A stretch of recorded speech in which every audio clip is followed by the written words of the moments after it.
And welcome, brothers, sisters, working class heroes. This is The Rick Smith Show. Thanks so much for being here. Today on the big program, lots to get to, lots to talk about. Kind of an interesting day in D.C. One of these days where you go, somebody needs a hug. I mean, this is where my mind went. Someone needs a hug. Marjorie Three Names acting out again. And I just thought, I wonder if she was hugged as a child. Because I keep coming back to you.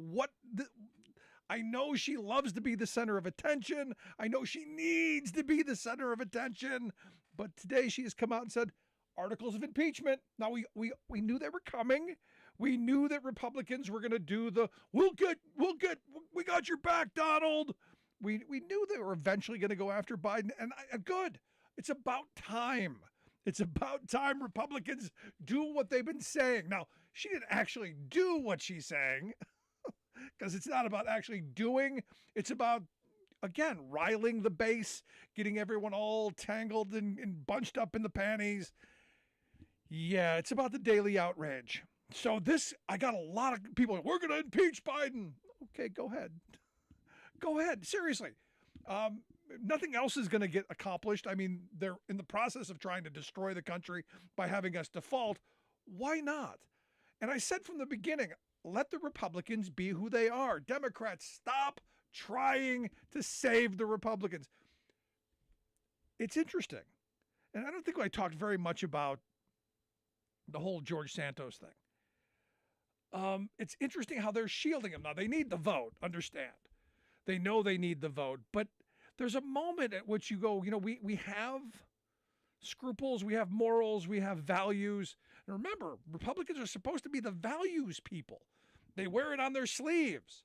They talk about how, godly and religious they are, yet, wow.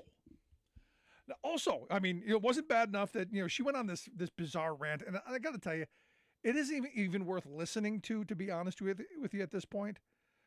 Show me the articles. I want to see them in writing. I want to see the research that you've done. And I think this is how the Republican leadership is playing it too. Show us the legal reason, not just your opinion or your beliefs or your want to believe.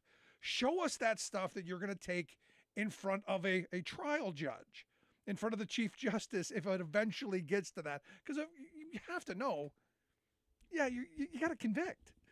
You got to get it.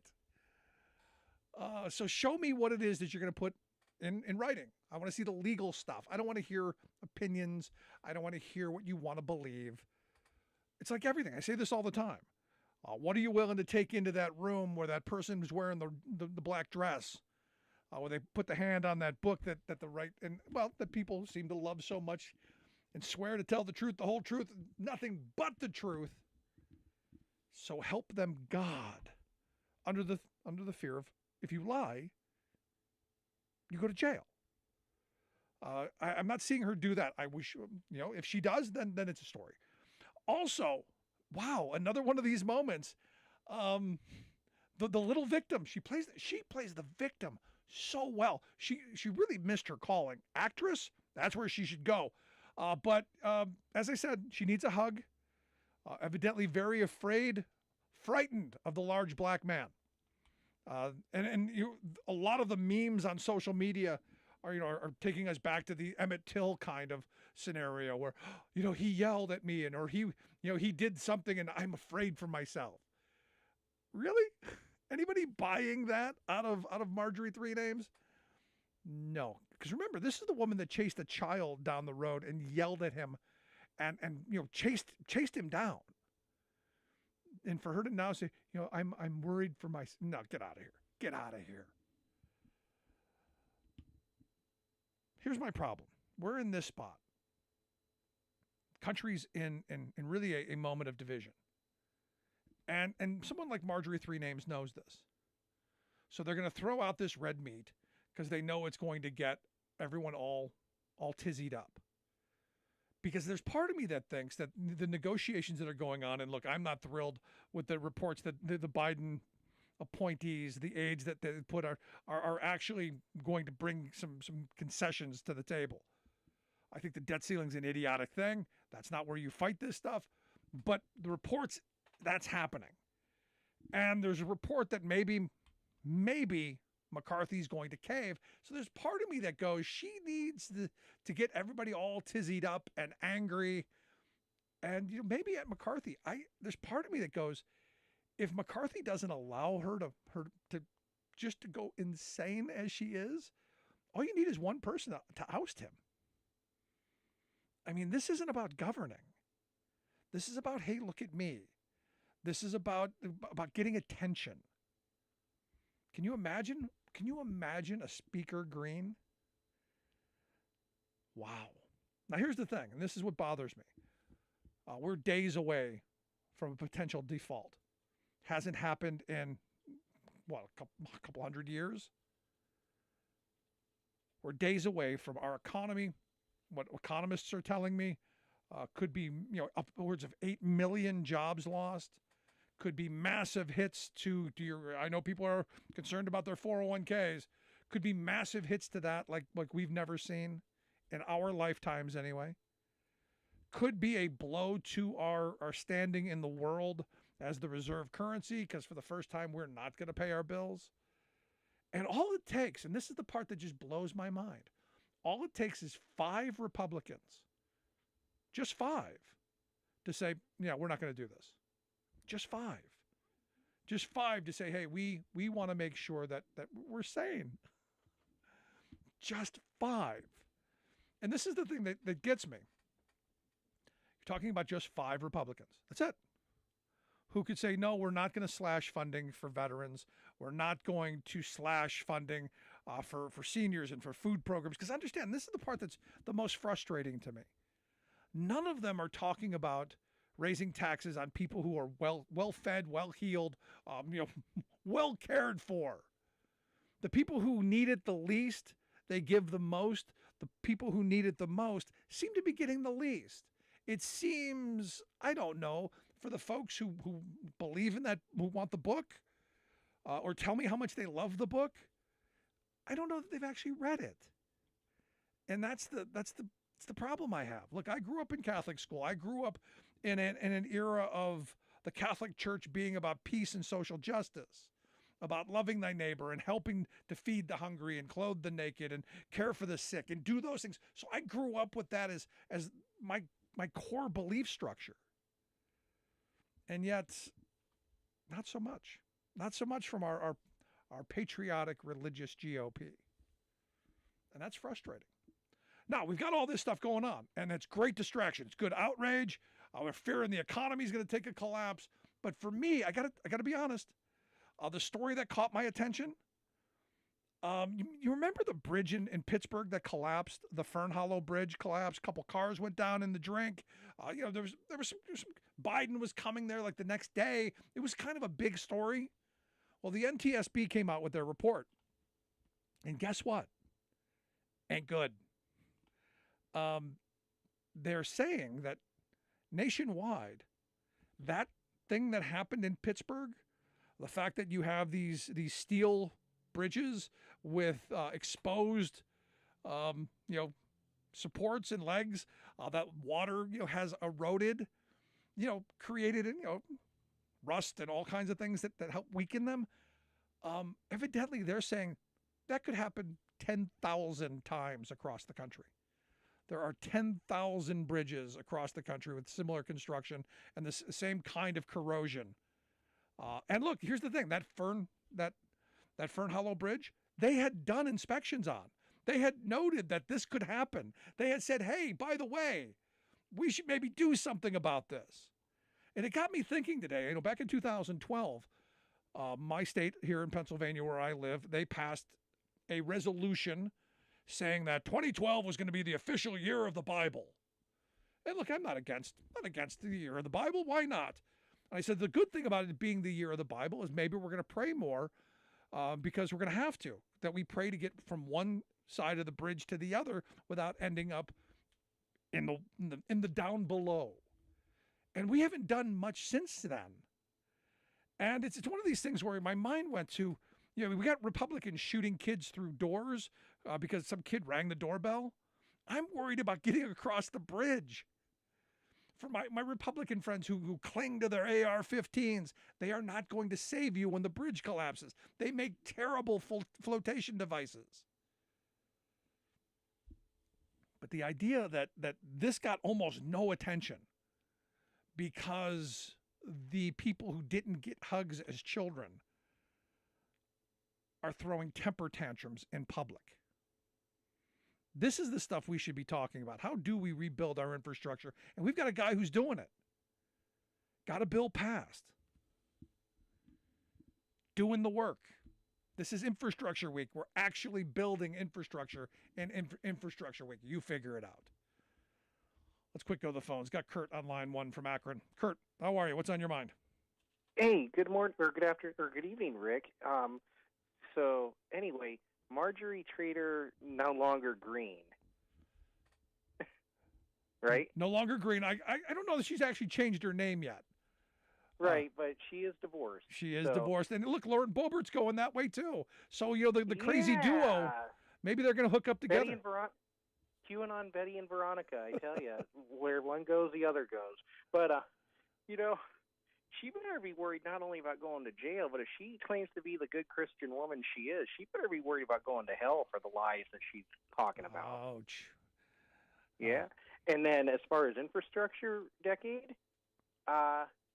remember, folks, that infrastructure bill, very few Republicans voted for that. And I believe that was the bipartisan one. Yeah, there were a handful of people who voted for it. And you're going to see all these Republicans like Three Toes and Lauren Boebert next year talking about all the wonderful things they brought to their communities with that infrastructure bill, and they didn't vote one time for any of that for your improvement. The next thing, shoot, I lost my train of thought. Oh, I know what it was. George Santos and Kevin McCarthy tabling the expulsion of George Santos until he gets the votes to destroy this country in June. Refresh me if I'm wrong, or correct me if I'm wrong, but do you remember back in July of 2002, James Traficant, who was just across the border from where you are, was a congressman from Youngstown, Ohio? Yep. And he got indicted, I believe, for making his staff work on his farm, and I think he also had some racketeering going on. Yeah, he had a whole bunch of stuff going on. Right. But if you remember, he was expelled on July 24th, 2002, before he went to prison, with a vote of 433 to 1, because he didn't vote. Do you remember who that congressman was who voted to keep him in Congress? I don't. Who was it? Gary Condit of California, way. Who was going through the Chandra Levy garbage at that time. Now, I remember that. So I mean, it just seems like our values have really changed in the last 21 years, haven't they? Oh, absolutely, without question. And look, you could have said, Al Franken shouldn't have resigned when he did. Some people were saying oh, heck no. This is the. Do you have values? Do you believe in the system? Do you believe in that, or don't you? And our Republican friends, it's all about power. I've been saying that from the beginning. It's about power. Exactly. And then get this. You were talking about your church-going days when you were a kid, right? Yep. I remember in '94. I remember going to church and hearing the sermons and the homily saying, "Love thy neighbor" on Sunday, but then on November the 8th, everyone went and voted for Newt Gingrich and Bob Dole and the Republican contract on America. I was really upset with my fellow congregants for voting for that. And I even told my mom and dad, I said, please do not make me go to church. I do not want to go to Sunday school. I need to get through this because the American people deserve exactly what they get, and I can't be around a bunch of hypocrites right now. So they let me do it. They let me have my little wine fest. But by Easter, I finally came around to I will go to church, because mom and dad would probably say, you need to go to church. It's Easter, blah, blah, blah. I agreed to do it, but I said I will do it on one condition. We sit on the far left side of the sanctuary, and I get to sit on the far left side of the pew. So what I was doing is I was doing my own little peaceful protest without being obnoxious. All right, there you go. Good stuff, Kurt. I appreciate it, man. Thank you. Bye-bye. Thanks so much. Okay. No, look, I've always said the left made a huge mistake by leaving the church, ceding that to the far right, ceding sanity in the church to the crazy people. That was a huge mistake, I think. Tactically, not a great thing. I want to hear your thoughts, though. Email me, rick@thericksmithshow.com. Take a quick break. Right back after this. Stick around.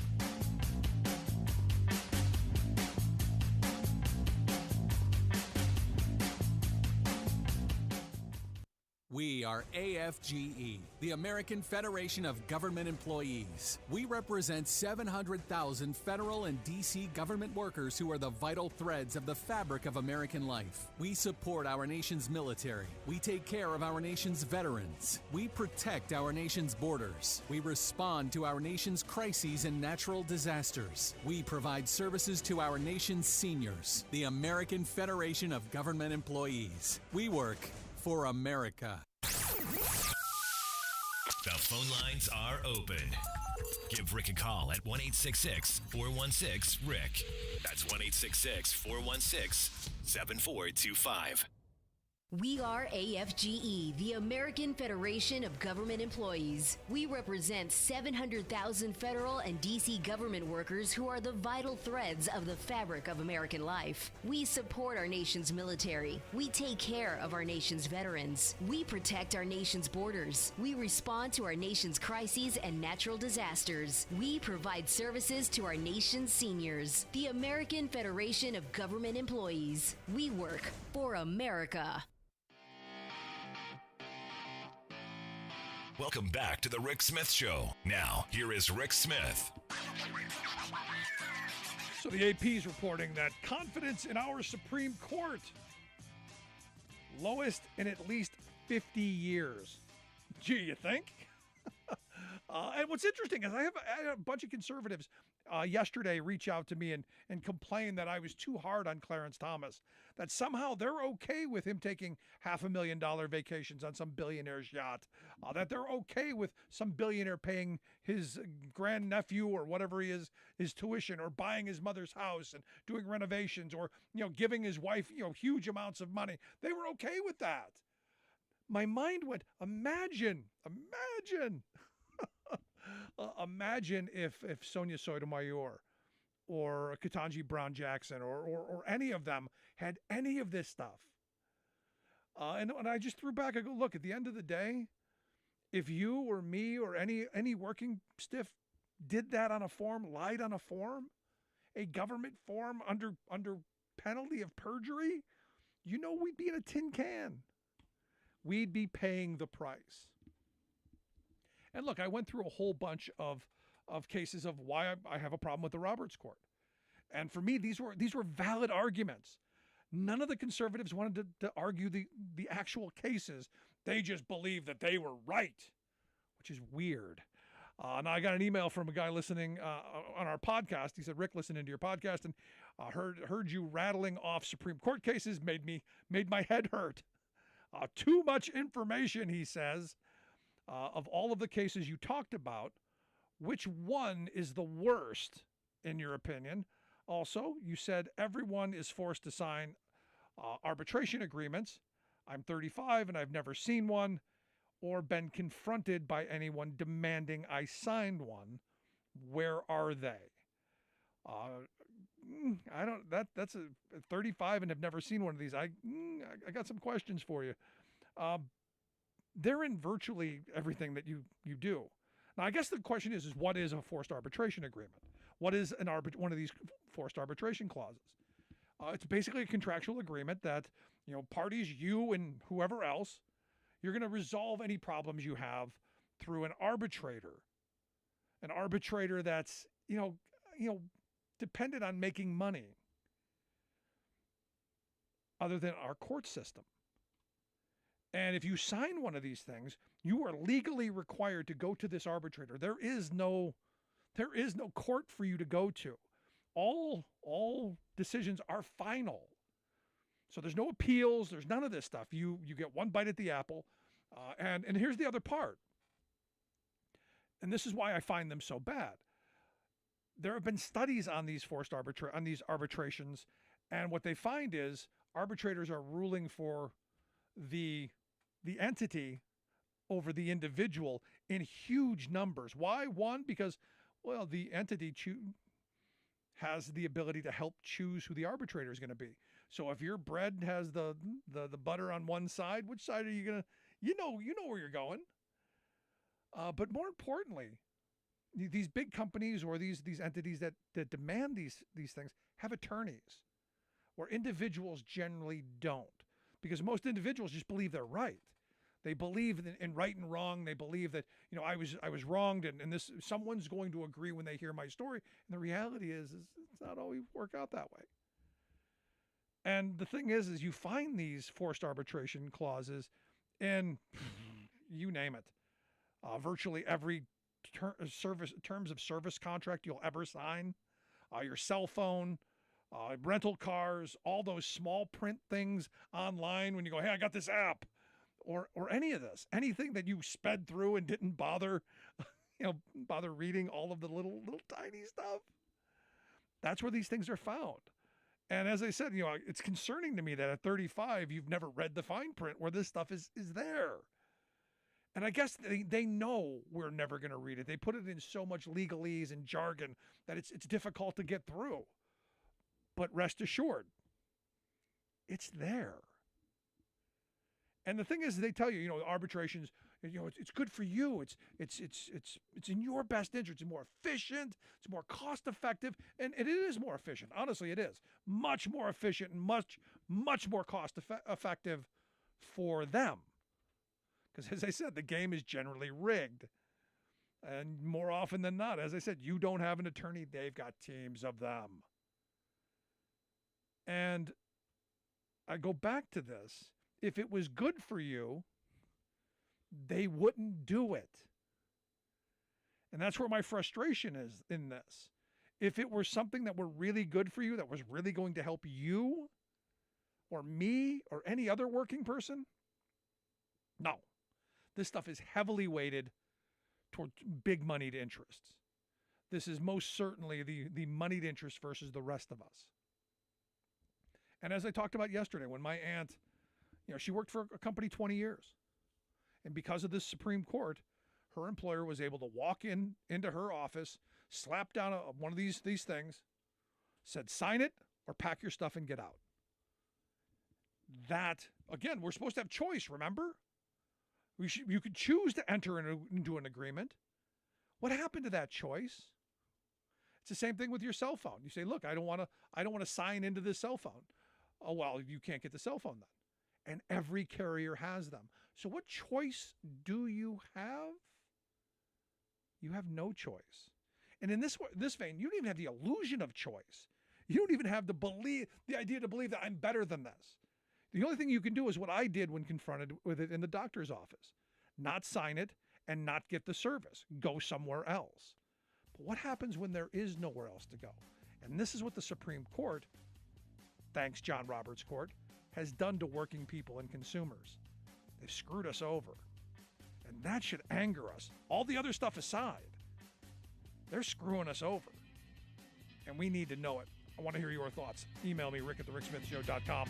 Quick break. Right back.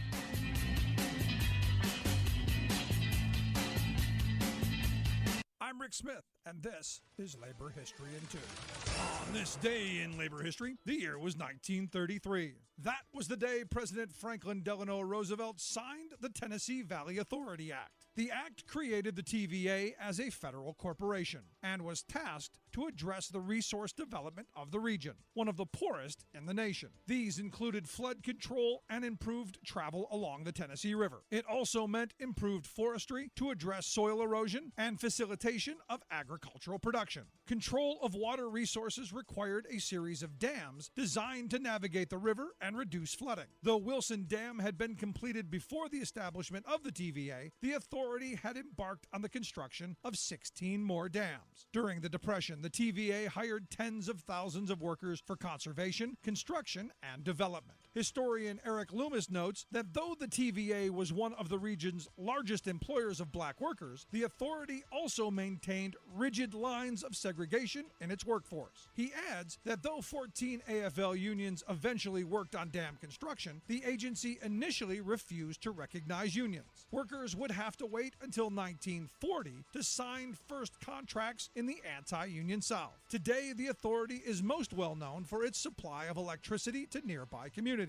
It is the nation's largest public power company and serves about 80,000 square miles in the southeastern United States. TVA capacity to generate electric power includes some 29 hydroelectric dams, 11 coal-fired power plants, 3 nuclear plants, and several combustion turbine installations. It also has several solar and wind installations. The authority produces more than 130 billion kilowatt hours of electricity each year. The TVA played a critical role in transforming the South by constructing infrastructure necessary for modernization and industrialization. Oftentimes, when you suspect you're being gouged by corporate price fixers, you are. Take the rat-a-tat-tat of today's price jumps at supermarkets and chain restaurants. They make you want to rush to the cash register before they raise prices again. No, no, cry the CEOs of food giants. It's not us. It's, quote, supply chain disruptions. Then corporate politicians and economists chime in with old platitudes about the invisible hand of supply and demand. And media know-nothings also pile on, blathering about ne'er-do-wells causing a labor shortage. But hogwash, your suspicions are right. It's plain old price fixing by avaricious food monopolies. Top executives even brag about it when talking to their bankers and shareholders. McDonald's, for example, recently told investors that, quote, strategic menu price increases in the past 3 months had boosted profits by 63%. Big Mac's CEO exulted, "I'm really proud of how our system has executed pricing. Never mind that it's their customers being executed." Well, say free market proselytizers, just buy from a competitor. But in nearly all segments of today's food economy, a handful of giants control the market, with each one in on the fix. For example, Chipotle, a McDonald's rival, also jacked up prices in the same 3-month period, manufacturing an 84% profit increase. Its CEO then gloated to Wall Streeters, "I think we've demonstrated we do have pricing power." This is Jim Hightower saying, by the way, these same giants are also fattening their profits by ripping off their workers. The federal poverty level is now $25,000 a year, with fast food workers typically getting only $3,000 a year more than that bare minimum for a 40-hour week. But there's the gotcha. The profiteering executives hold each worker to about 26 hours a week, creating a sub-poverty labor force for this multi-billion-dollar industry.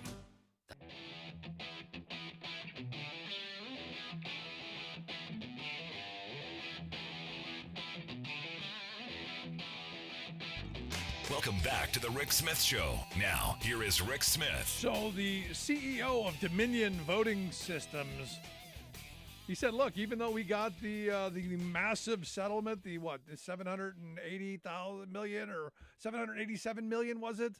Even though they got the huge settlement from Fox, probably not going to be enough to save the company. They're probably going to go belly up. They're going to ultimately, as he said, go to zero because, look, the damage to their reputation was just too severe.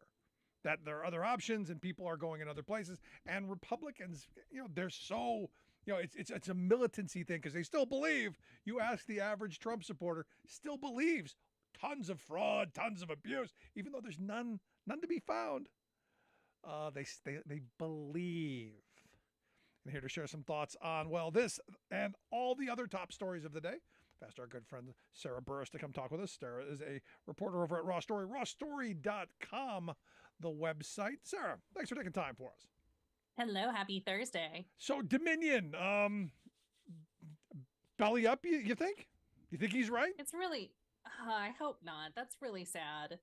The whole point of the settlement, I think, or the whole point of their lawsuit, I feel like, is to at least get back the value of the company. If they're going to have to go belly up, then they should have got what the company was worth. And that's just really tragic. Basically Fox News was allowed to destroy an entire company and lie to do it. It is quite amazing that the party of big business, look what they've accomplished.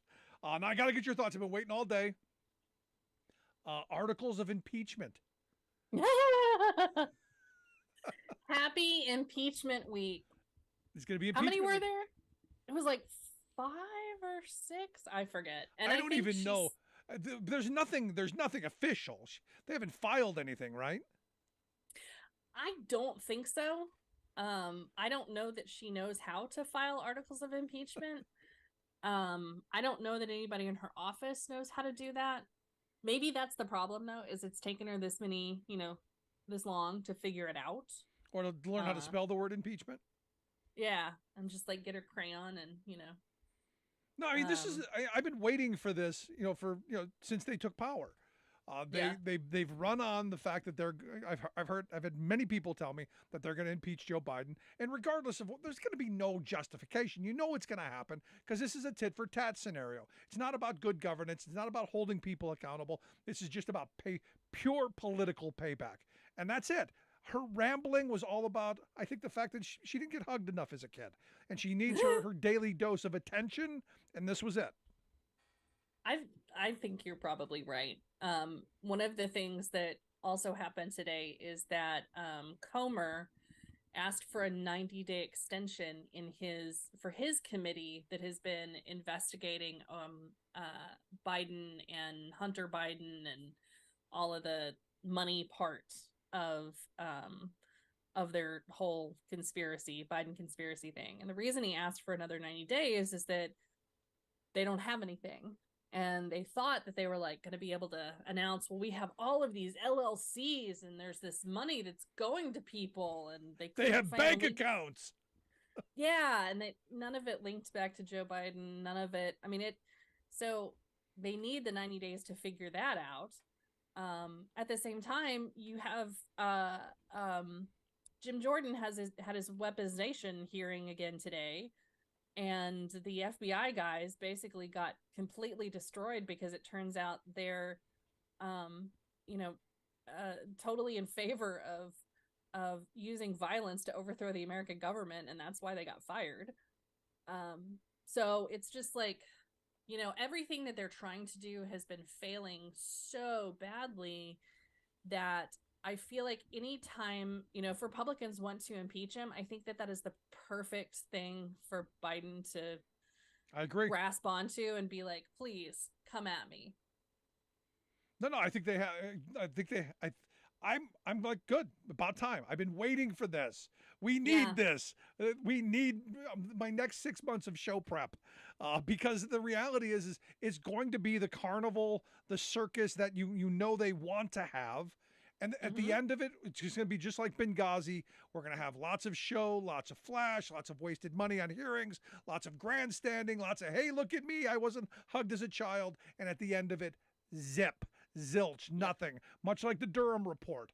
Lots of nice words, lots of interesting conspiracy, but no, hey, this is what we need to do. Nothing. Even the Mueller report had some ideas. Yeah. Right, that's the thing with the whole Durham report, right, is that we had a couple dozen convictions, or at the very least a couple dozen indictments, and poor Durham didn't get anything out of that. So it's just they are failing in every possible way that they can, and so I think this is going to be great. Yeah, I'm waiting for it. Also, we find out today that Marjorie, 3 names, she's afraid of a very large black man, which I'm looking at the social media. Emmett Till's name keeps popping up, because I look at Marjorie, 3 names. She doesn't look like someone who scares easy. This victim card kind of, I don't know. It reeks of, and I never play the racism card, but it kind of reeks of it. That is a really good point. I didn't even think about. I was ignoring her little BS rant because I saw the actual footage of their exchange, and I saw it from 2 different perspectives. One looking over her shoulder, and then one looking at the 2 of them. And at the end of it, she just like waves her hand at him, like, go on with you, and then walks away. And so it's like, if you're scared, why would you do that?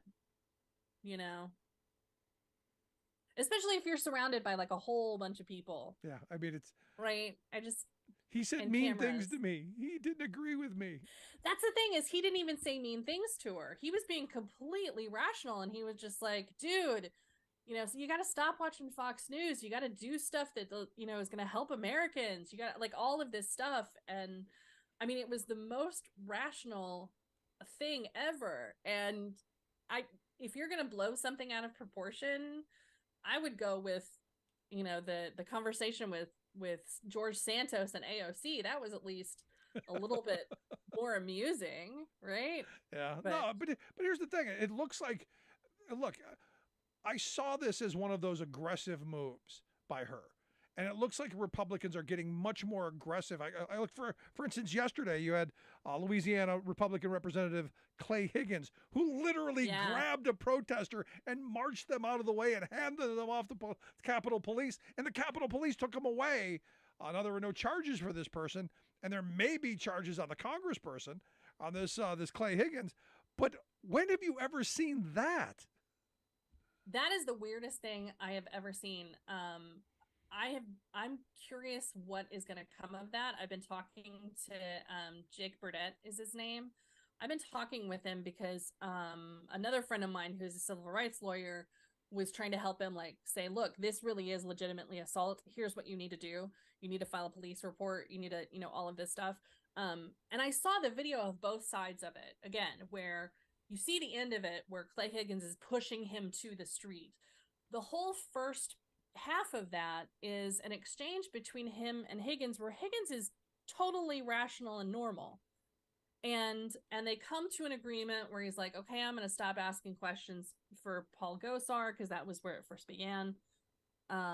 And then I'll talk to you guys after. Well, then Lauren Boebert got up and he started asking, you know, shouting out questions to her. And so Higgins just lost it. It's like he really just snapped and like tries to pick this dude up and push him out to the street. And so first of all, I'm like, you're on the public sidewalk. If you're going to do a press conference as a member of Congress on the public sidewalk, you're going to have to realize that nuts are going to come up to you and say things. Yeah. And activists who are protesting across the street are going to come across the street and say things. If you want to be sheltered and not have questions yelled at you, you need to do it in the safety of the Capitol. You need your safe space. Yeah. You need your safe space. Do you need your safe space, Clay? Now, what I found interesting is that the representative, when asked by HuffPost, you know, what was going on, he said he felt threatened.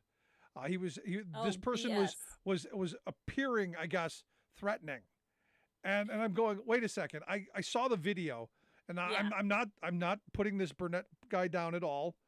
He doesn't look, I don't know. He doesn't look like he could beat his way out of a wet paper bag. But he does not look threatening to me whatsoever. No. So to say that this guy was threatening to him, and I gotta call BS. And again, like, that's the thing with Burdett, is he has all of the video of the entire encounter. So whatever Higgins is going to try and say, it's not going to work because it's very, very clear. One of the things that he keeps saying over and over again, there were a couple of people who kept trying to put their hands on him. And over and over, he backs up and he says, please don't put your hands on me. Please don't touch me. Like, he says it probably 5 or 6 times within the context of this whole ordeal, which took probably 15 minutes, because people kept coming over and trying to be combative with him. And he's very chill, completely respectful, just being relatively annoying, like you are, to a member of Congress. And really, it was Clay Higgins who snapped and acted completely inappropriately. So the question that I have, because again, they're putting their hands on this guy. Now, you know, we live in the stand your ground. We live in the stand your ground era. Yeah. DC is not a stand your ground place. Also, I mean, I don't think that anybody could walk into DC or be on federal property with a handgun or anything. But... Right. So he felt safe knowing that was this Clay Higgins. I think felt safe knowing that no one was going to have a gun. So he then felt, okay, I think I'm getting the picture here. if this were in Florida or Texas, Yeah. could this end differently? I'm not advocating. I'm simply asking the question based on the policies that people like Higgins want to ram down our throats and make the law of the land. Am I out of bounds asking if this guy would have the right to stand his ground? He absolutely would have been able to stand his ground in the state of Louisiana, where Clay Higgins represents Southern Louisiana. This guy could have shot him. Absolutely. I mean, because this is a weird world that we're in. Yeah. And again, I think our laws are so screwed up on this. When I was a kid, and I go back to the George Zimmerman thing. When I was a kid and you started a fight and you got beat up, and you went home, and if your mother asked what happened to you, you got beat up, and you started the fight, she'd beat you up.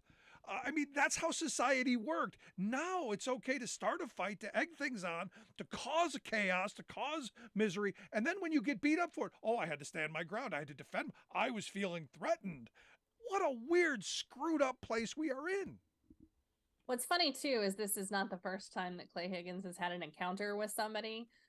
He has a history of violence back in his district before he was a member of Congress. No. And that came up in his very first campaign.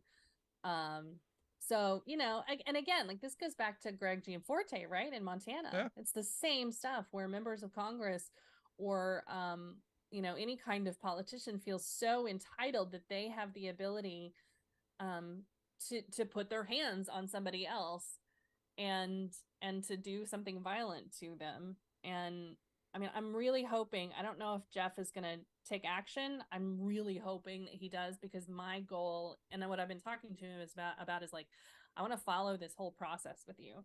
Yeah. Because I want to see how this works out. I want to see what this looks like, because with Jacobs, whenever the Gianforte thing happened, they basically were able to reach an agreement where Gianforte just spent $50,000 and gave it to a pro reporter group thing. Jake Burdett's in school. He's a student. He's an advocate for healthcare.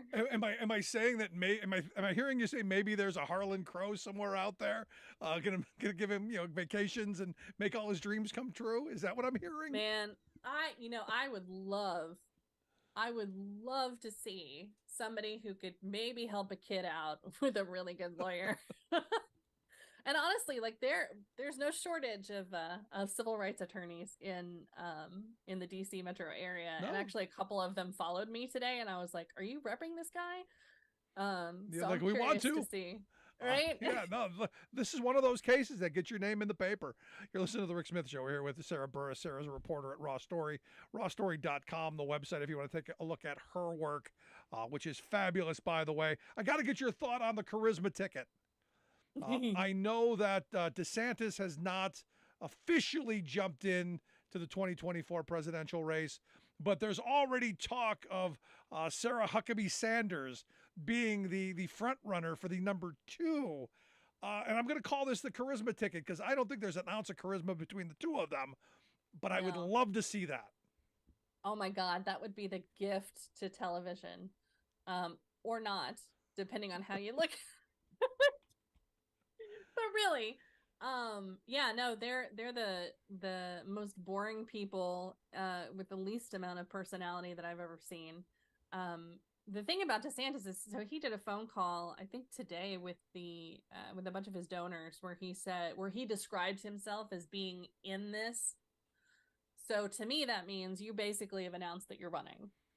I don't know if the law makes it that way. I think you have to actually have an amount of money that you've raised. But to me, that means, dude, you're announcing. I think he's going to announce at the end of May. But whatever. He's going to lose, but okay. Yeah, and I mean, that's the thing. I don't think he fully understands. Like, has he looked at poll numbers? Well, I think what he thinks, I think the calculus, honestly, I think the calculus from him and all of them is that I think you're starting to see Republicans coming around and saying, Trump's a loser. Sununu did it first a little bit ago, said he can't win in the general. So I'm seeing more of that popping up, to where I think they think that eventually the Republican Party is just going to get tired of it, base be damned, and just maybe take one election off just to purge themselves of Trump. If maybe that's it. Maybe they realize that there's no way they're going to win this election, and they just throw one. I think that would be the smartest way to go. But I think if they try and paint Donald Trump as the loser, I think he has taken the whole party down with him. Oh, absolutely. I think he will destroy them. And I honestly, like, if he is not the nominee, I think that he will start his own party, and it will just ultimately destroy the party that way. I hadn't thought about the third party route. Yeah. I got to think about that. I got to think that, he would fight for, look, I'm taking it whether you want me to have it or not kind of thoughts. I don't know. I think that's possible. I wouldn't be surprised if he did some sort of write-in thing, but the problem is that there are so many states where there is no write-in option. Oklahoma is one of the states where you can't write in somebody. Right. So, and I don't know, like, at that point, like, how do you, if you've gone through the primary and everything, how do you then get on the national ticket unless you're running as a completely different third party?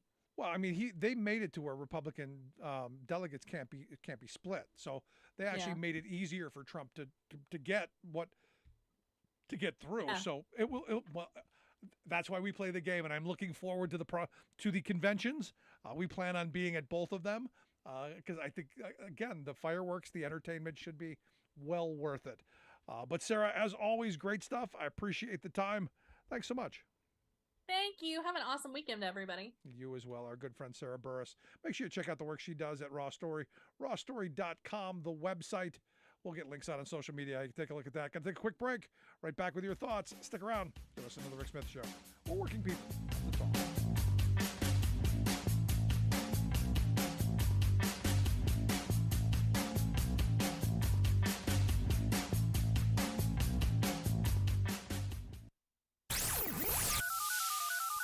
Phone lines are open. Give Rick a call at 1-866-416-RICK. That's 1-866-416-7425. I'm Rick Smith, and this is Labor History in 2.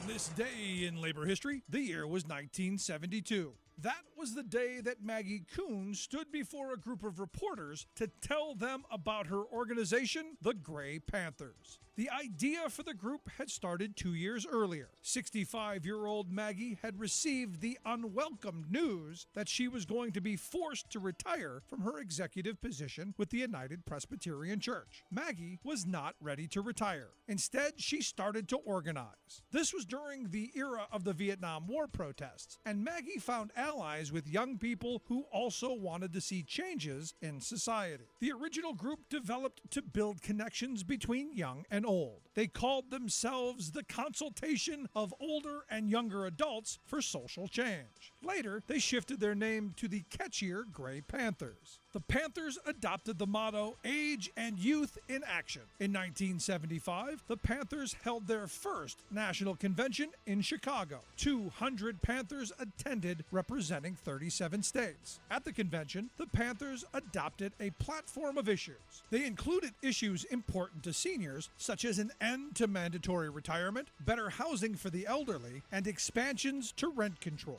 But the platform also included other social justice issues, including support for the Equal Rights Amendment, a call for full employment, amnesty for Vietnam draft resistors, and even, after much debate, the legalization of marijuana. In the more than 40 years since their founding, the Gray Panthers have continued to advocate for a variety of issues. One key achievement was a court victory to make Medicare regulations more understandable to seniors, and they were years ahead of the nation by supporting single-payer health care for all. Labor History in 2 brought to you by the Illinois Labor History Society and The Rick Smith Show. You're listening to The Rick Smith Show, where working people come to talk.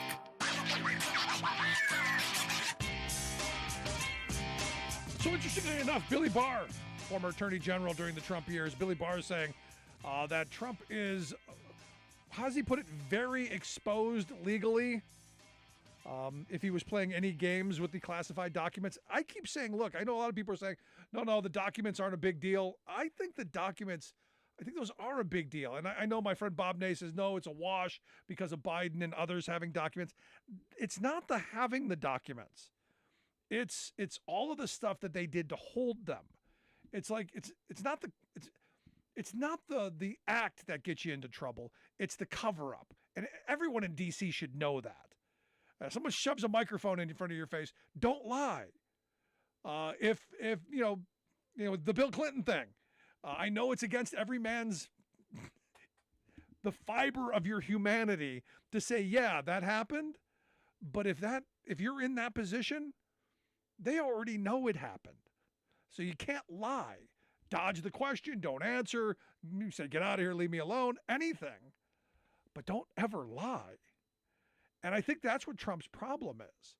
And again, I'm not a lawyer, but it's the trying to cover it up. It's the denial. It's the, hey, I did this blanket immunity thing.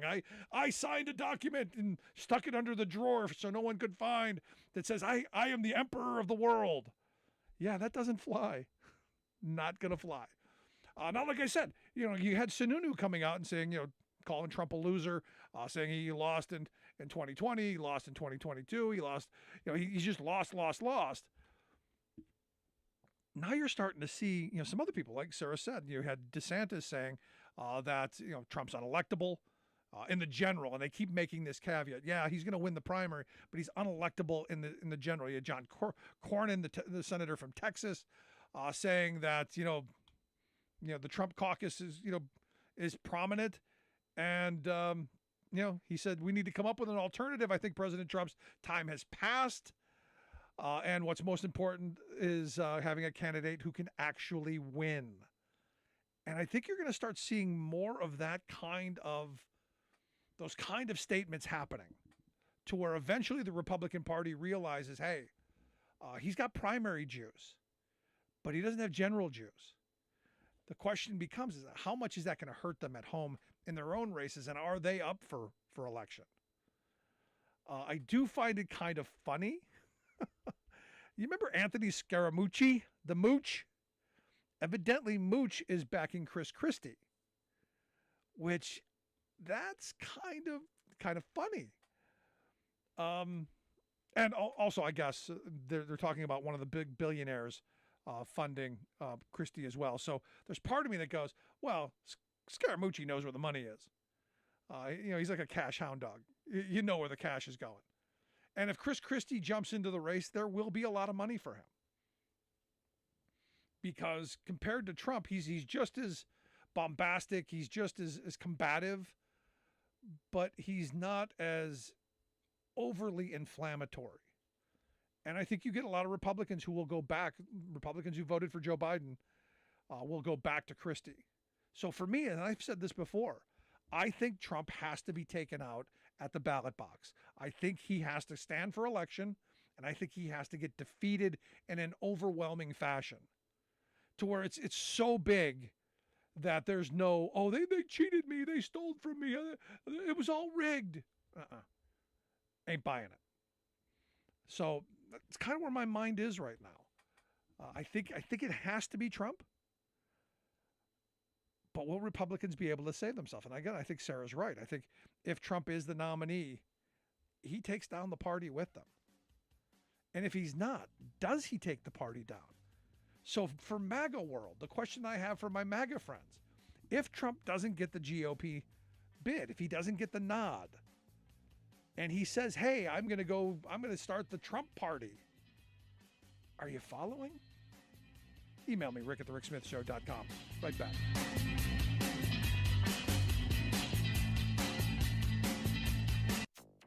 The last 7 years have been the warmest ever, and the next 5 will be the yet warmest ever. We've seen the coolest years of the rest of our lives. Scientists warn world likely to blow past 1.5 degrees Celsius climate target by 2027. The torrential rains followed months of drought, worsening the impact of the floods, meteorologists said. Italy and Somalia stricken by torrential rains and deadly floods. Plus, buckle up. The entire U.S. will see an unnaturally hot summer, NOAA warns. Oh, I hate that NOAA guy. All of those stories and more straight ahead from BradBlog.com. I'm Brad Friedman. And I'm Desi Doyen. Stand by for 6 minutes of independent green news, politics, analysis, and snarky comment. My budget cuts $30 billion in spending on tax subsidies for big oil companies. They made $200 billion. They don't need a $30 billion subsidy. That's not what the other guy told me. If elected president again, what is the first thing you would do to help bring down the cost to make things more affordable? Drill, baby, drill. Well, there you go. This is your Green News Report. Okay, Desi Doyen, despite all of the efforts across the globe to do something about it, is it really helping? Well, it's helping a little, but not fast enough. The World Meteorological Organization this week warned that over the next 5 years, fossil fuel pollution and a potential El Nino are likely to temporarily push global temperatures past the Paris Climate Agreement's 1.5 degrees Celsius threshold above pre-industrial levels for at least 1 year, for the first time ever. And it's almost certain that the world will break the record for the hottest year in history that was set back in 2016. All that will further intensify already extreme weather disasters around the world. Climate scientists say it's important to remember that the biggest danger is not when an individual year temporarily crosses the 1.5 Celsius target, but when the world permanently breaches it and stays there. Oh, so if it happens once, no big deal. It's still a big deal. Oh. In a press conference, WMO Chief Petteri Talas explained the trend line is not good. We haven't been able to limit the warming so far, and we are still moving in the wrong direction. The increasingly intense effects of global heating are already here. A stunning heat wave in the Pacific Northwest has broken numerous daily and monthly high-temperature records in Oregon and Washington, and intensified wildfires in Alberta, Canada's tar sands oil region. Many areas are seeing 20 to 30 degrees Fahrenheit above seasonal norms. Recent studies confirm that man-made climate change has made intense heat waves 5 times more likely than in the past. The entire U.S. will see an unnaturally hot summer. That's according to the NOAA Climate Prediction Center's latest 3-month outlook. That will increase the risk of more frequent and intense heat waves, wildfires, and drought in the U.S. The U.S. Department of Agriculture warned that farmers in the Midwest, already plagued by persistent drought, are poised to abandon withered crops at the highest rate in more than a century. Which, of course, is going to drive up all kinds of prices, while Fox News tells everyone climate change isn't a problem at all. Yep. In northern Italy, deadly floods killed at least 9 people and forced thousands to evacuate after some areas were hit with half their yearly rainfall in just 36 hours. The floods destroyed roads and bridges and forced the cancellation of the Formula One Grand Prix race. In Somalia, torrential rains and floods have killed at least 22. In both Italy and Somalia, scientists say severe drought worsened the impacts of floods by reducing the soil's capacity to absorb water. Tragedy in Texas City, Texas. The region's second oil refinery fire in less than 2 weeks killed an employee at the Marathon refinery on Galveston Bay. That's along a stretch of Texas coast that is heavily populated by petrochemical facilities. In other news, the Biden administration has granted a key permit for the controversial proposed Mountain Valley Pipeline to run through a section of the Jefferson National Forest in West Virginia. That part of an agreement last year to secure the vote of conservative Democratic Senator Joe Manchin of West Virginia to pass Biden's landmark climate law, the Inflation Reduction Act. But some good news. The Biden administration announced nearly $11 billion in grants and loans to help rural energy and utility providers deploy renewable energy in rural communities using funds from the Inflation Reduction Act. It's the single largest investment in the rural electric grid since President Franklin Roosevelt's 1936 Rural Electrification Act. Finally, wind energy has generated more electricity than natural gas for the first time in the UK. A new analysis confirms that over the first 3 months of the year, more than 40% of the UK's electricity was generated by clean, renewable wind and solar, with only a third coming from fossil fuels like gas and coal. Well, remember, drill, baby, drill. For much more on all of these stories and the ones we couldn't get to today, check out our website at greennews.bradblog.com. Are you tired of think tank approved corporate news and commentary? Are you tired of CEOs telling you what to think, who to hate, and who to vote for? Well, welcome to the Rick Smith Show. We don't take orders from some boardroom, and we don't do focus groups or talking points. We don't work for them, and we never will. I'm Rick Smith, and I work for you. Join us daily at thericksmithshow.com and download the podcast and never miss a minute.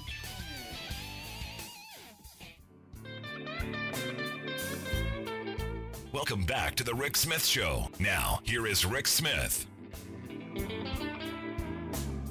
So on Tuesday, the Senate Banking Committee held a hearing where the former chief executive officer of the Silicon Valley Bank, Greg Becker, testified that he didn't know. He was completely unaware the bank was in trouble. Had not a clue.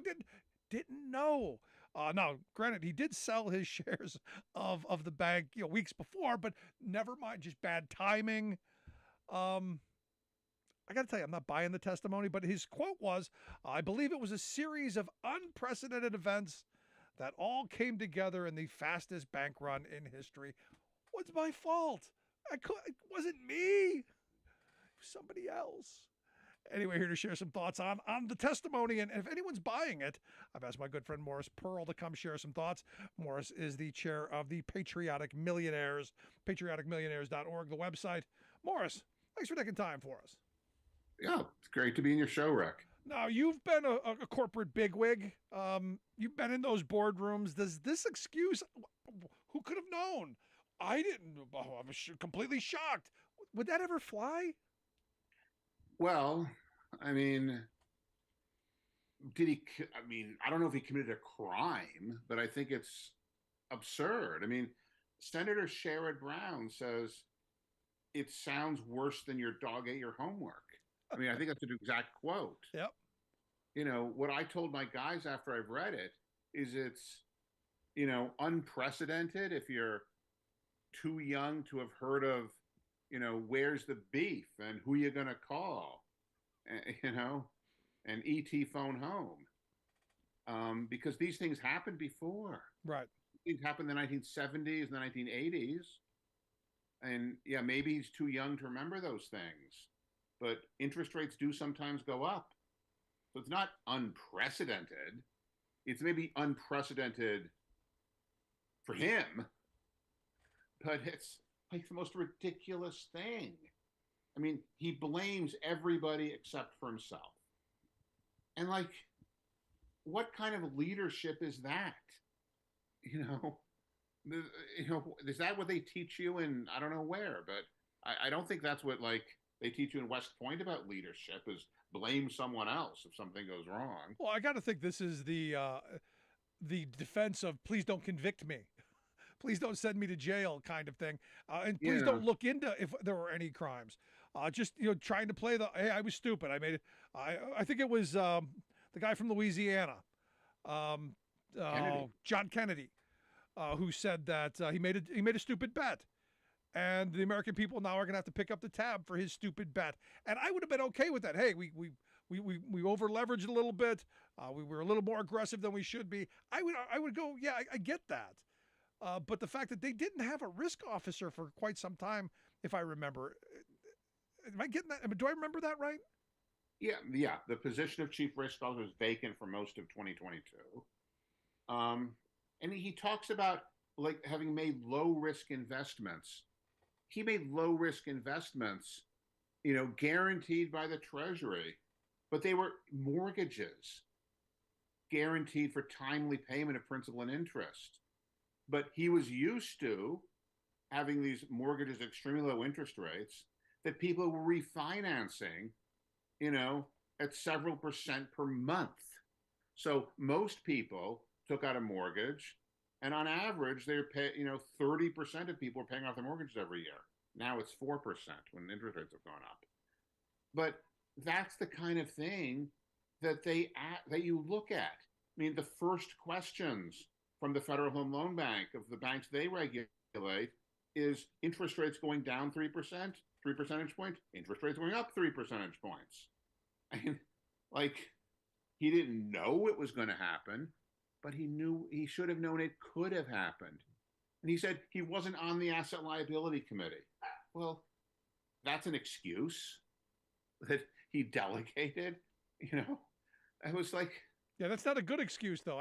It wouldn't have flown it wouldn't have flown for me if I went home and told my mother that. I had someone else do it. It wouldn't have flown. yeah. Yeah, it was so ridiculous. I mean, no one told him, "Oh, we're not going to raise interest rates." You know, he came with a quote from the Jerome Powell about the transitory. Well, because inflation is transitory, that means interest rates aren't going to go up. Well, are you bonkers? Do you know inflation is transitory? And even if it is transitory, they might raise interest rates anyway. And even if they don't raise interest rates, your mortgages might go down in value anyway. And like, there's lots of things that can happen. It's just so absurd that this guy, I mean, I haven't done everything perfect in my life, but those times we made mistakes with people's money, say, yes, we made a mistake. You know, yes, these people were working under me and I approved what they did and it was wrong. Sorry, you know, but it wasn't like that. You know, it was like he's sorry that his former friends aren't like part of his social life anymore. That's what he's sorry about. Like, but here's the question that I keep coming back to, because I've had a bunch of conservatives tell me this is the reason why we shouldn't be backing these banks and they should all fail, is because it creates an environment where a CEO like this knows that they're going to get bailed out, so that they make on purpose, you know, over leveraged, much more risky type decisions, because they know eventually the taxpayer is going to be the backstop. Do you buy any of that? Well, it's not that he got bailed out. I mean, he's unemployed and he did indeed lose the value of much of his stock. I mean, he didn't sell all of it. The bank didn't get bailed out. The people that run the bank didn't get bailed out, and the investors. What got bailed out was the depositors. So first of all, so it's not like, but yes, you're right. He has an incentive to do risky things, because if it works, he makes big money. You know, his shares go up in price. He makes more bonuses. If it doesn't work, the worst case for him is he loses his job. Right. Is what indeed happened. So yes, I mean, I honestly think they're right to some extent. And I'm not going to say the guy's evil. No. Look, any one of us, I think, if we had the ability to take huge risks and know our costs are going, our opportunity costs are going to be limited, you know, I think a lot of us would take those bigger risks. And this is where I'm coming back to. Is this a government regulation problem? Is this something we need to be doing more to oversee? Does there need to be more insurance into this to ensure that what's the way forward? It's one thing to beat up on this guy and, okay, he's an idiot, he's stupid. I think you put it as you wouldn't trust him enough to give him a job as a school crossing guard. Okay, I get that. That's a good, made me laugh. But how do we go forward and make sure that there isn't the next series of these happening down the road, where we should have done the due diligence to protect not just the banks, but the taxpayers? Well, there could be another one.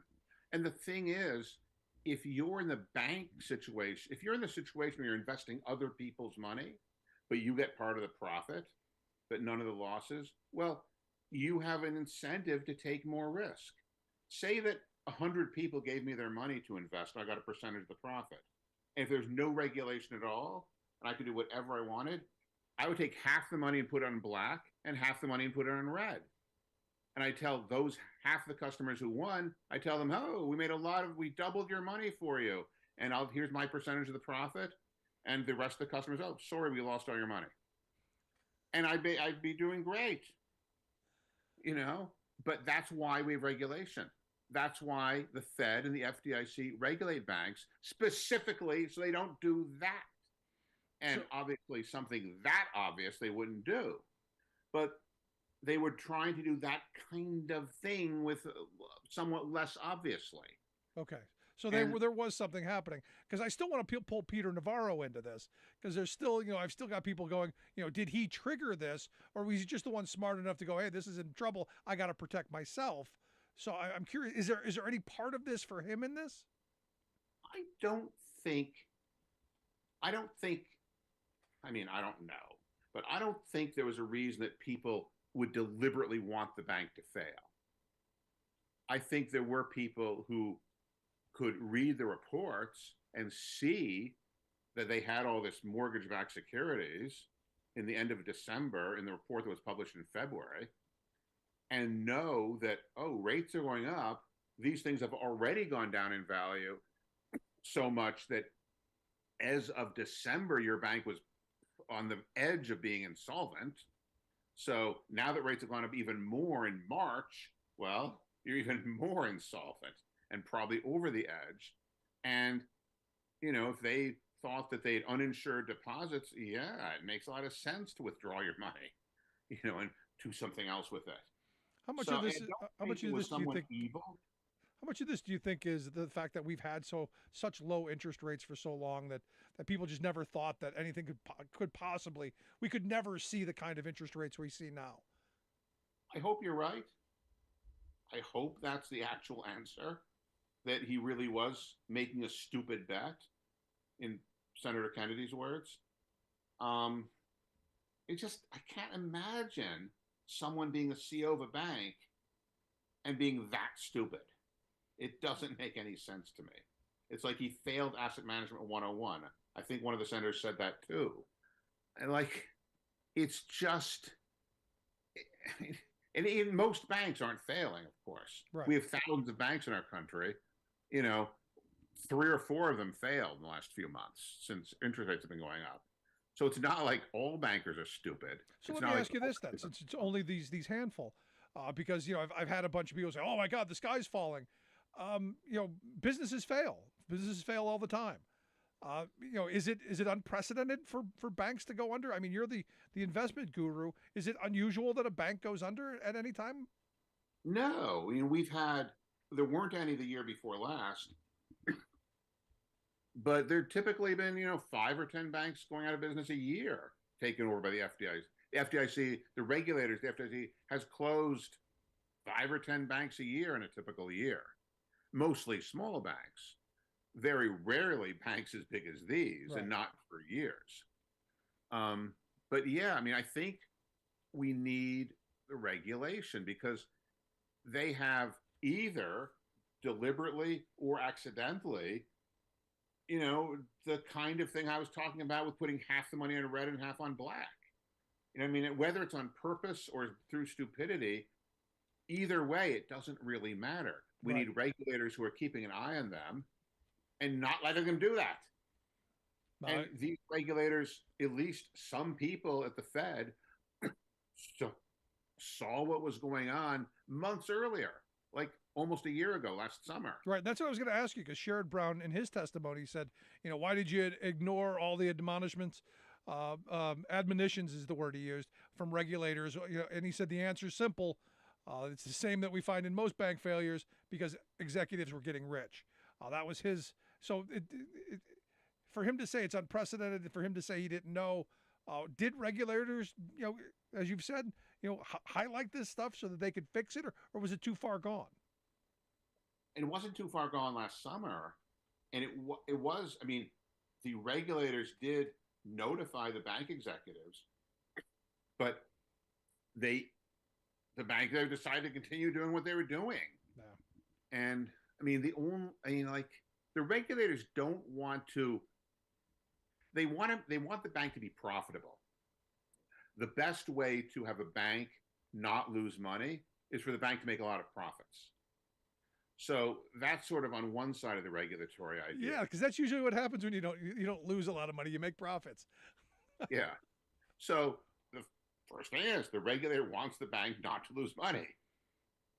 So therefore, the regulator wants the bank to be profitable. So the regulator is kind of predisposed to listen to the bank and say, well, if we do this and this and this, that will help us make profits.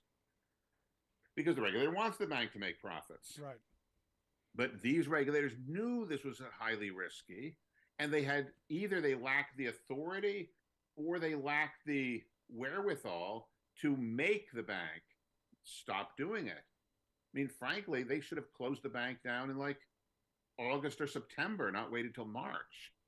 So let me ask you I last think question that I've would've got moved for a you. little then. more quickly with Signature and some of the other banks. Right. So last question I've got for you, because we've got these handful, as you've pointed out, there's just a handful of these banks. If we don't come up with a debt deal, and the U.S. defaults, how much of the banking industry is in trouble because of this stuff, or aren't they connected? Well, if we don't come up with a deal, and Congress and the president, the U.S. will run out of money to pay its bills. Now, probably it will stop paying other bills before it stops paying interest on U.S. government treasuries. But if treasuries stop being risk free, then a lot of banks will be in trouble. I mean, maybe even all of them. I think the whole banking system depends on the fact that they can put their money in the Fed, and it's invested in treasury bonds and notes and bills, and those are risk free. If that fails, then a lot of banks will be insolvent then. What this bank saw, U.S. Treasury guaranteed things go down in value by 12%, and that's just because rates went up, not even because the U.S. government had a credit problem.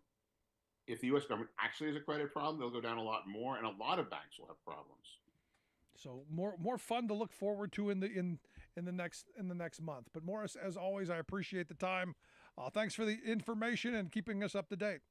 Great to be in the show, Rick. Thank you. Thanks so much. Our good friend Morris Pearl, chair of the Patriotic Millionaires, patrioticmillionaires.org, the website. If you want to take a look at the work that they do, and I highly suggest you do. Quick break. Right back. Stick around. Listen to The Rick Smith Show.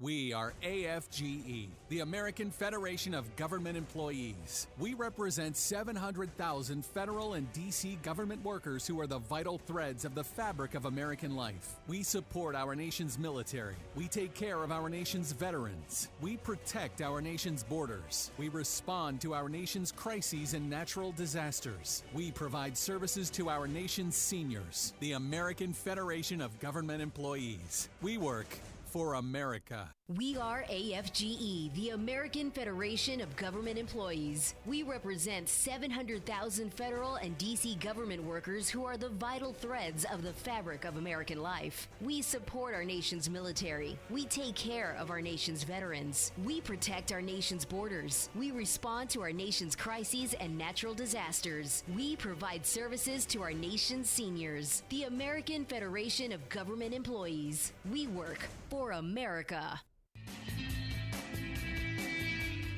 Welcome back to the Rick Smith Show. Now, here is Rick Smith. I got to tell you, I'm struck by the CEO going, no, it was unprecedented. Yeah, what's unprecedented, I think, and I forgot to ask Morris this. What's unprecedented is to not have a risk officer for almost a whole year. I got to think that's unprecedented. I got to think it's unprecedented to leave yourself wide open and vulnerable. And look, this is where I don't disagree with some of my friends on the right. By having this backstop, it makes people feel invincible. It makes them go, hey, we can take huge risks because, well, we're not going to pay the full freight. Yeah, we're going to lose our job. We're going to lose some of our stock maybe. But the opportunity to roll the dice and win big the allure is way too big. And when you're literally the house, when you're the bank, I got to think that kind of thought process is, well, even more godlike, if you will. And the weird thing is I fear with this debt ceiling thing, just around the corner, if we do default and we do have another run on the banks like this, because the one thing the guy's right about, it was the fastest run on a bank in history. And we're talking, what was it, $40 billion in the matter of minutes? Because everything's digital, everything's electronic. I want my money now. Doom, I've got it. It's not like you had to wait in line behind the teller like the old days when they could close the window and say, sorry, we've locked the window. If we do default and we do head towards this, the dominoes could be really bad. I saw a headline today, said U.S. weekly jobless claims fall. Labor market defying recession. And I'm going, it's almost like they want. It's almost like they need the recession. It's almost like, it's one of those things, we're hoping, and we're going to make it happen. Because it really is all about making Biden look and the Democrats look bad. That's all it's about. They don't give a tinker's damn about you or anyone else. Because if they did, they wouldn't be doing this. Just crazy to me. And look, all the other things that come along with it. Remember, Republicans don't want regulations. They don't want oversight. They don't want a cop on the beat, so to speak, so that they can get away with all the things they've been getting away with. So, shutting off the financial spigot to fund government, the regulatory bodies that oversee the big moneyed interests, they think that's okay. For instance, Department of Labor. I get every day, I get like 30 emails from the Department of Labor. And it's always, hey, we found this wage theft case. Hey, we found, this company cheating these people out of overtime, cheating them out of minimum wage, cheating them out of tips. And it's this one out of Honolulu that this, Department of Labor, said, look, this company had to pay, like $92,000 in unpaid wages and damages to these workers because the company was stealing their tips. Literally, the management was stealing the workers' tips. And this is one of those things that I really infuriates me because I know people who have said,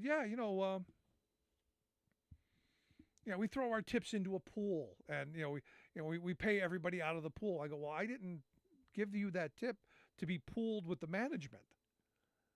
I put that on the table for the person who was doing the job. And I think a lot of people think that way. I think a lot of people think that, hey, I tip for good service. And it's a reward. Now, I think we should get away from the whole idiotic practice of tipping. I think the price should be what it is, and you should pay workers a living wage so that they can have dependable income and not be at the whim of whoever the customer is, because of the horror stories that I've heard from people who work in the service industry, which again is why they're having such a hard time filling those jobs. It just seems to me that the right thing to do, say, look, put the cost into whatever the meal is and pay those people a reasonable wage.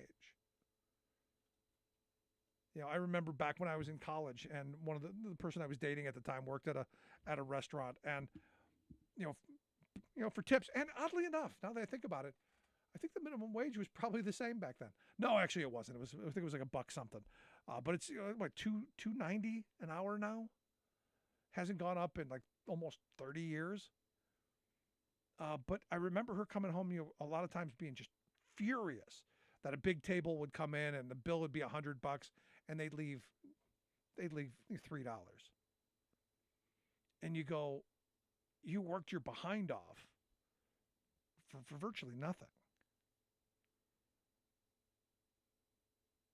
And then out of that, you're going to have management taking some of it. This is why you need to have strong wage and hour laws. This is the reason you need to have cops on the beat. This is the reason you need to have the ability to report this kind of stuff. And it isn't sexy. It isn't headline grabbing, which is why our mainstream corporate controlled media doesn't cover it. But these are people's livelihoods. And these are the people who are at the bottom of the economic ladder. These are the people who are struggling to make ends meet. The ones that our Republican friends are trying to kick every single time they want to slash funding. Every single time they want to hold the country hostage to get their pound of flesh. These are the people who struggle. When do we say enough? I want to hear your thoughts. Email me, rick@thericksmithshow.com. If you miss any portion of the program, make sure you grab the podcast, wherever you find your favorite podcast. You'll find ours. We'll take a quick break. When we come back, Pennsylvania Congressman Chris Deluzio is going to be here to share some thoughts on the debt ceiling. Right back. I'm Rick Smith, and this is Labor History in 2 on On this day in labor history, the year was 1972. That was the day that Maggie Kuhn stood before a group of reporters to tell them about her organization, the Gray Panthers. The idea for the group had started 2 years earlier. 65-year-old Maggie had received the unwelcome news that she was going to be forced to retire from her executive position with the United Presbyterian Church. Maggie was not ready to retire. Instead, she started to organize. This was during the era of the Vietnam War protests, and Maggie found allies with young people who also wanted to see changes in society. The original group developed to build connections between young and old. They called themselves the Consultation of Older and Younger Adults for Social Change. Later, they shifted their name to the catchier Gray Panthers. The Panthers adopted the motto, Age and Youth in Action. In 1975, the Panthers held their first national convention in Chicago. 200 Panthers attended, representing 37 states. At the convention, the Panthers adopted a platform of issues. They included issues important to seniors, such as an end to mandatory retirement, better housing for the elderly, and expansions to rent control. But the platform also included other social justice issues, including support for the Equal Rights Amendment, a call for full employment, amnesty for Vietnam draft resistors, and even, after much debate, the legalization of marijuana. In the more than 40 years since their founding, the Gray Panthers have continued to advocate for a variety of issues.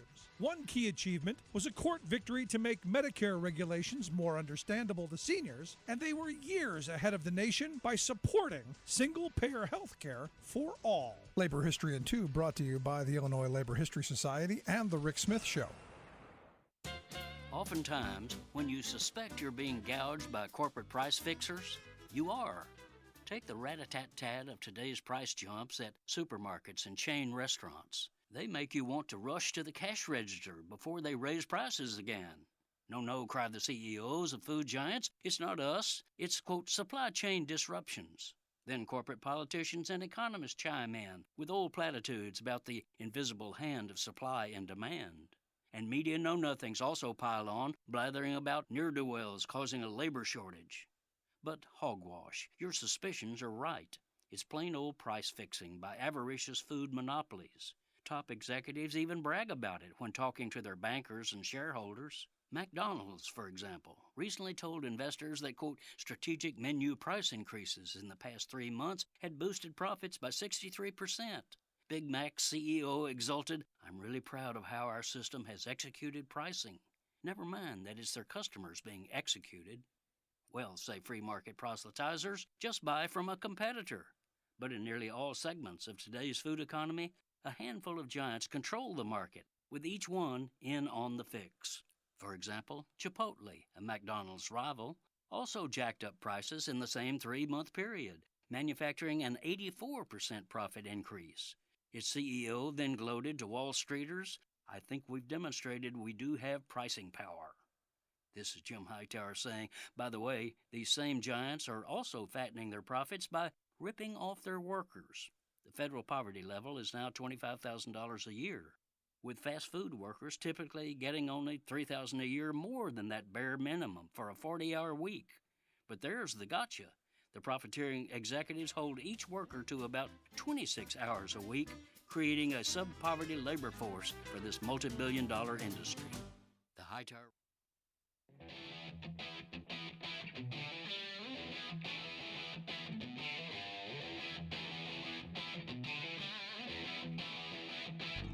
Welcome back to the Rick Smith Show. Now, here is Rick Smith. Well, we're ticking down the days.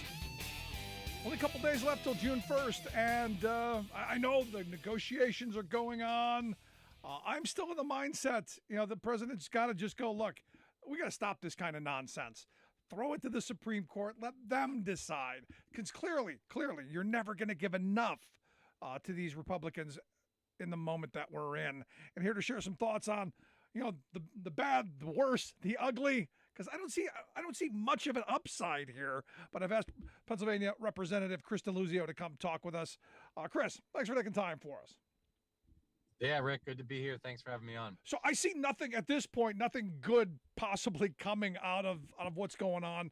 The president has begun negotiating, which means that there are probably going to be a bunch of cuts coming. I don't know. Where are things? What are you seeing? Look, the basic background here is pretty obvious. I mean, the Republicans are involved in a dereliction of duty about raising the debt ceiling for levels of spending and revenue they've had a hand in.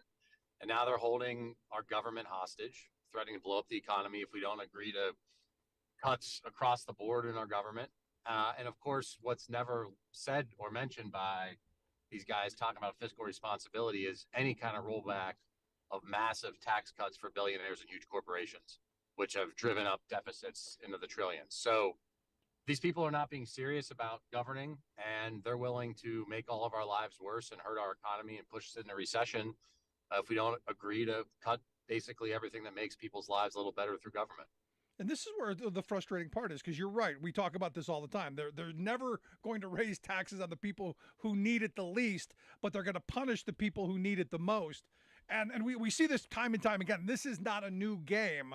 This has been their MO for a very long time, and using this debt ceiling as the tool to exact their pound of flesh, which is why I've said I think at some point someone has to stop. We can't have this artificial debt ceiling. The time to argue over spending is before we spend it, like we do in the Smith household, and we can't keep doing this, putting not just our country in peril, but the entire globe. Absolutely, and you know, you make the point here that's an important one. This debt ceiling debate is a crisis that's made up by the Republicans because they don't want to deal with the levels of revenue and spending that they've had a hand in. We can have fights on the budget. We should do it every year and do it in regular order and normal process in Washington. We should not take our economy to the brink and risk having the United States of America default on our debt. That is the dereliction of duty here. Yeah, now, yesterday we had Senator Markey on the program talking about his piece of legislation to expand the court. And I'm of the mindset we've got a corporate court. This seems like a good time to use the 14th Amendment, put it in their court, since they side with corporate America all the time. And corporate America is even saying, hey, let's not do this. Let's not throw the entire economy into chaos and cost millions of jobs. And look, the Republicans are whining and complaining that China's talking about starting in their own reserve currency. Maybe not do this and give them an excuse. And it's not an artificial or made up cost of this. It's a real thing. We undermine our own credibility in the world stage. It'll weaken business, and it's going to hurt people, whether you're a Social Security recipient, whether you have VA benefits, you pay a mortgage, and any way, and all those ways and more. If we do default, if we do get pushed into a recession as a result, people will suffer. Now you said if we get pushed into a recession. I'm being told by economists if we default, there's no question that's where we're going to be. And look, for the last 2 years since Joe Biden took the Oval Office, I've been hearing my Republican friends saying we're going into recession. It's almost like they want it to happen, and it seems like by doing this, they're not just wanting it; they're willing it to happen. And I think people got to be aware of that. Well, certainly, if you were serious about governing, the last thing you would do would do anything to push us toward a recession, and you would do nothing to undermine the credibility of the United States, our status as the world's reserve currency through the dollar. But that's exactly what they're doing, and they're gambling with that, wondering whether we as Democrats or the president might flinch because we're committed more to protecting our status and the American economy. That tells you something about who you're negotiating with. Now the cuts, we've heard a lot, all over the map of cuts. The White House has said that what the Republicans are proposing is a 20+% cut to the VA, massive cuts to all of the programs and all of the agencies and everything that government does. Is that 23% number accurate? I mean, because I've had some conservatives say, no, that's overblown. Is it accurate when you're talking about veterans in the VA? It's accurate if you look at what their bill really did, which said, here's a top line number for all non-defense discretionary spending.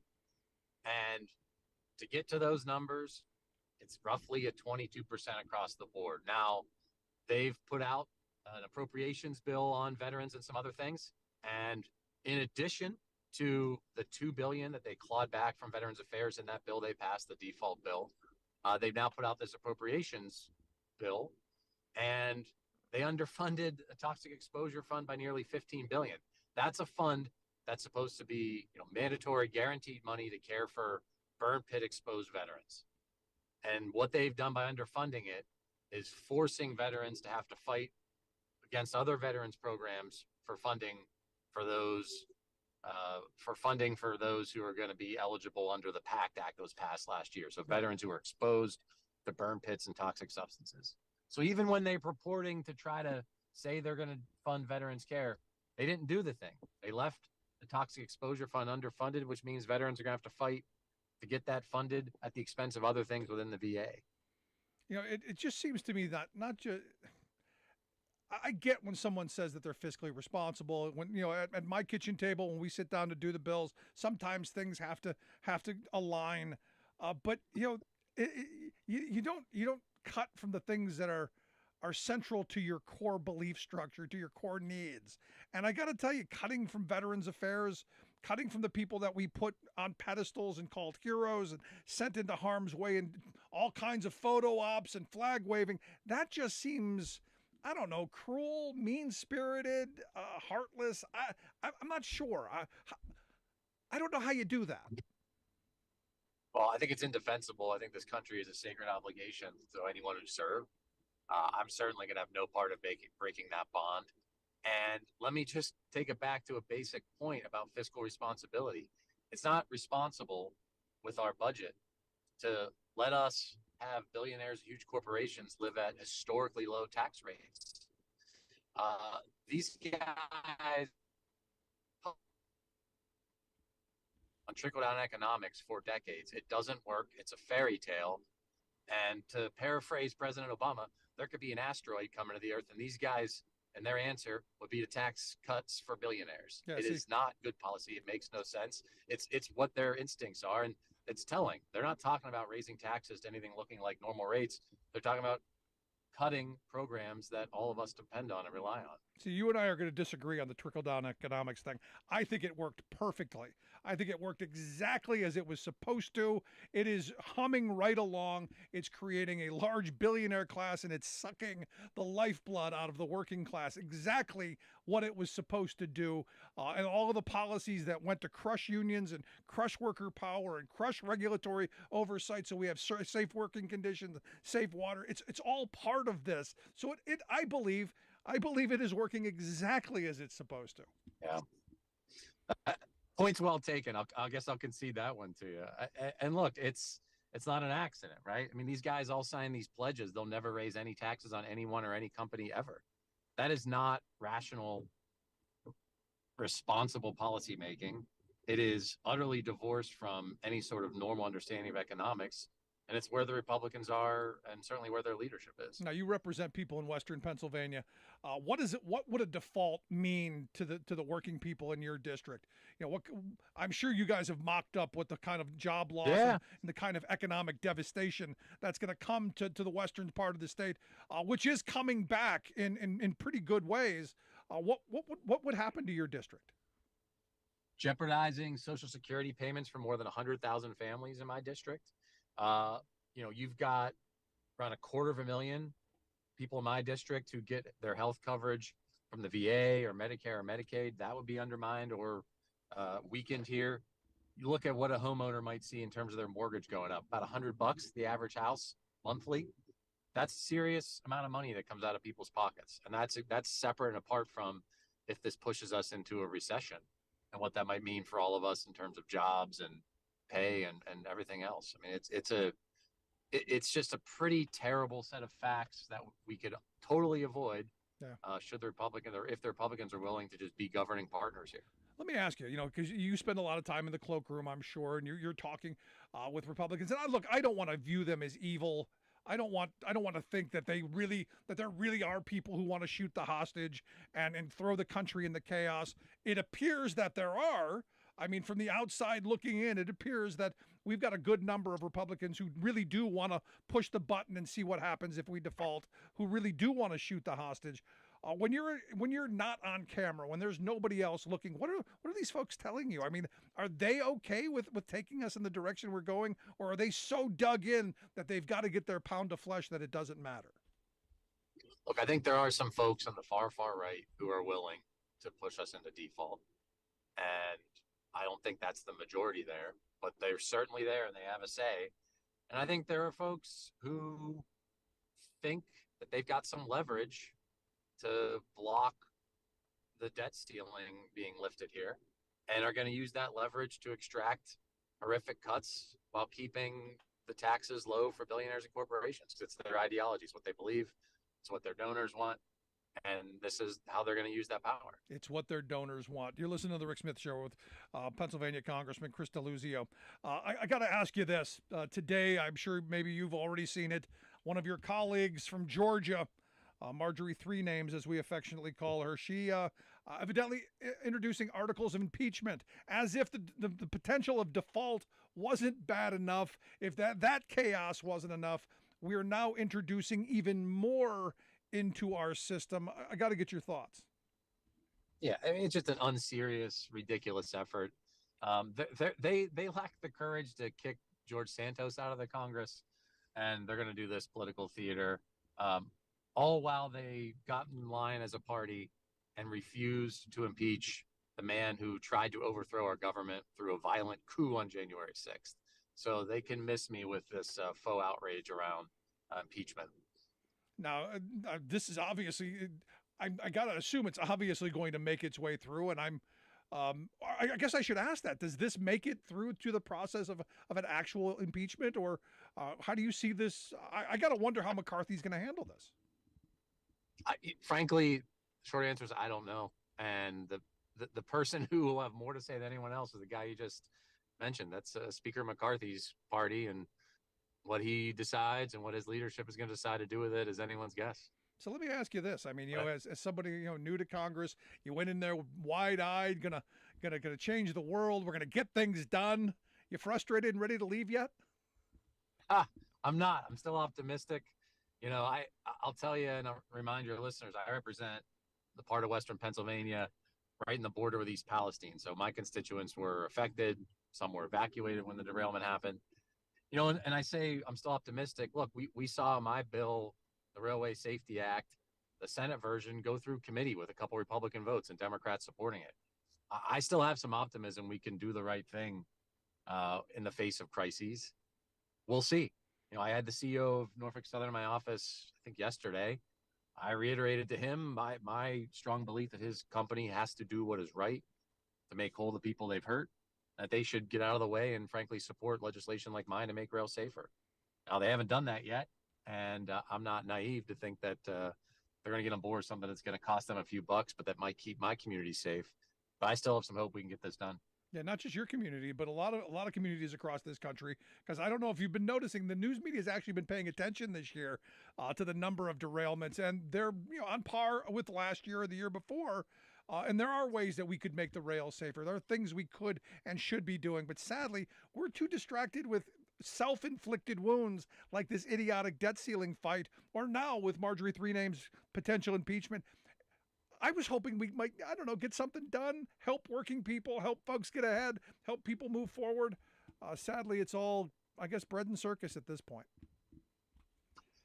I'm trying to change that. At least, what I can do in the Congress is take the cards that you're dealt, but you fight for some things that matter to people you represent. That's what I'm trying to do. No, good stuff. What are the marching orders?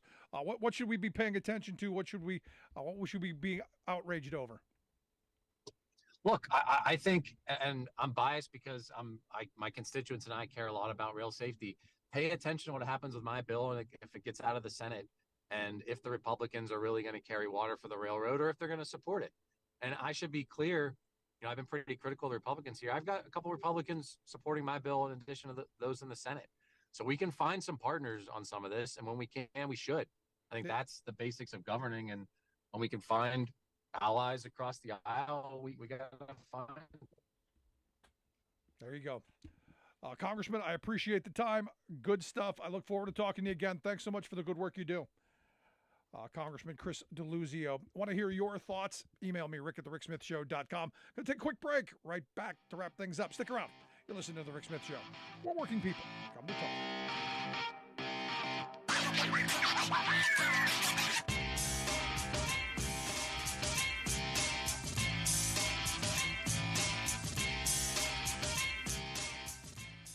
I'm Rick Smith, and this is Labor History in 2. On this day in labor history, the year was 1979. That was the day an Oklahoma City jury found in favor of the estate of Karen Silkwood. Karen worked as a lab tech at the Cimarron nuclear plant operated by the Kerr-McGee Corporation. Karen joined the Oil, Chemical, and Atomic Workers International Union during a 1972 strike at the plant. She walked the picket line, returning to work once the strike was ended. Karen remained very concerned about safety standards in the plant. So much so that she decided to serve on the union's bargaining team. She also agreed to secretly collect documentation of the plant's negligence. In November, she did a routine self-check and found she had higher than normal levels of plutonium, an incredibly deadly substance in her body. Further investigation found her home was contaminated as well. She became convinced that her employer was attempting to poison her. Kerr-McGee accused Karen of poisoning herself to put nuclear companies in a bad light. Despite her fears, Karen pressed on with her investigation. She was on her way to meet with a union representative and a reporter from the New York Times when she died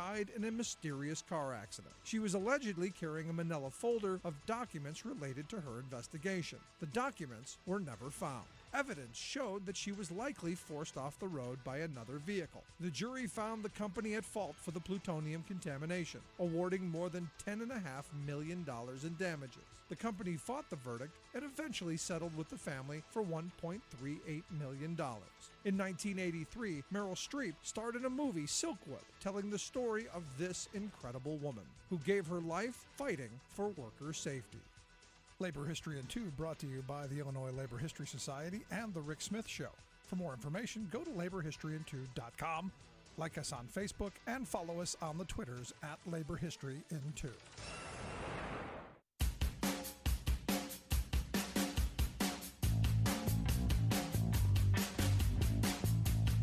Welcome back to The Rick Smith Show. Check out our website, thericksmithshow.com. Questions, comments, something on your mind, email me, rick@thericksmithshow.com. Joanne sent me an email, said, Rick, love the show. Listen to your rant on the Supreme Court. You didn't answer what the worst decision was and which case you would overturn. And I didn't. I didn't get to that. And I'm sorry. Time constraints. For me, I think Citizens United is the worst decision they made. I think the whole making corporations people, making money speech, I think that was one of the worst things that could have been done.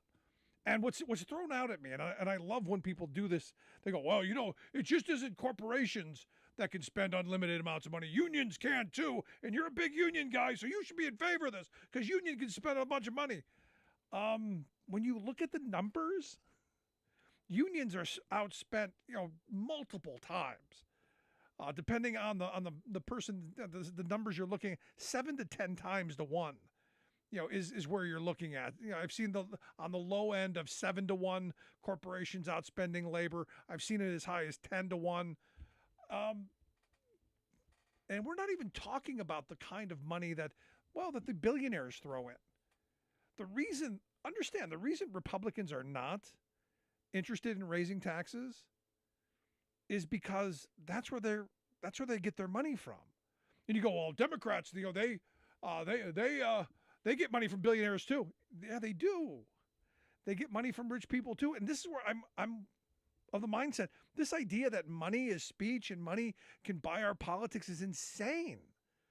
I've known people in Congress for years, and they all tell me the same thing. I spend more time raising money than I want to.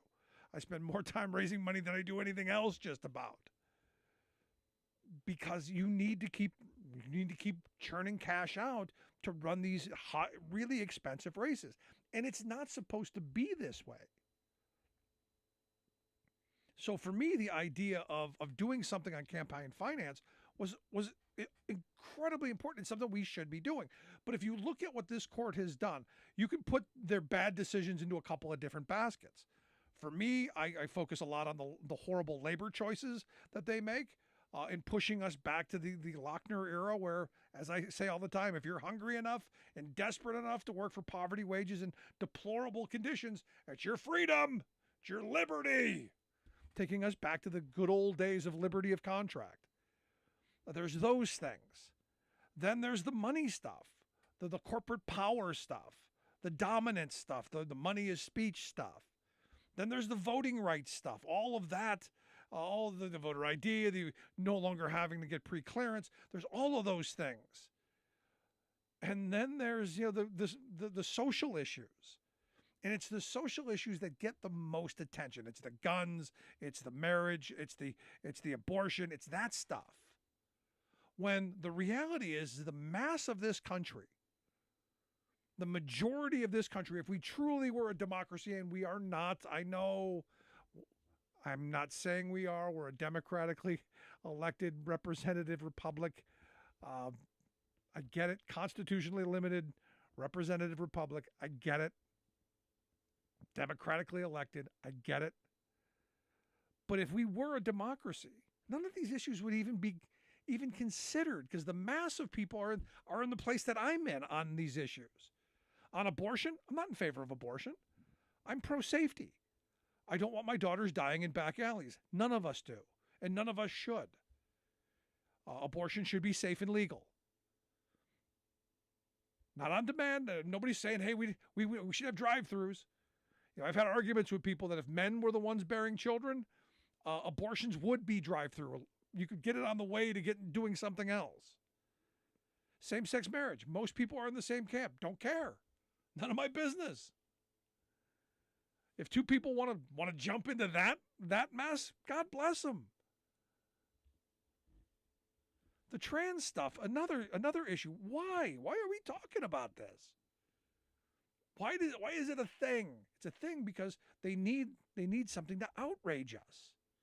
They need something to rile us up so that we're not paying attention to all of the other things that we agree on. I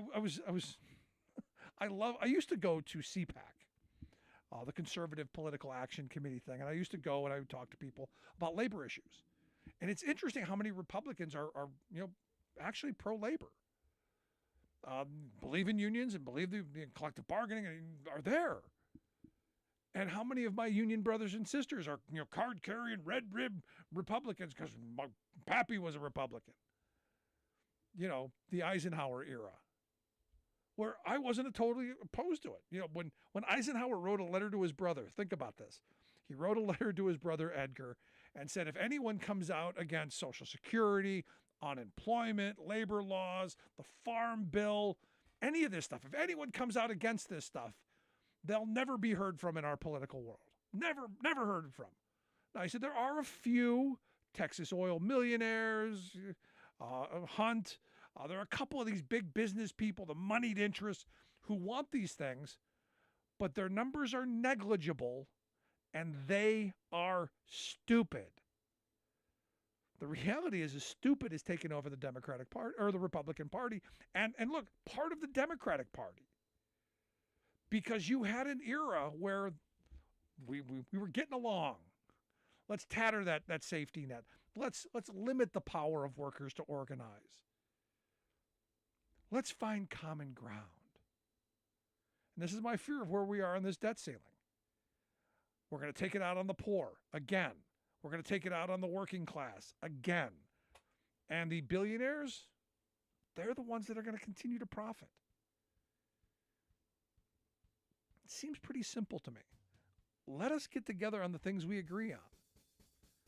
We can argue over a beer on the stuff we disagree on. But as a country, we should be focusing on the things that get us moving forward, that help us support our families, that help us move in a direction that we want. I want to hear your thoughts. Email me, rick@thericksmithshow.com. Questions, comments, something on your mind, definitely want to hear it. Miss any portion of the program?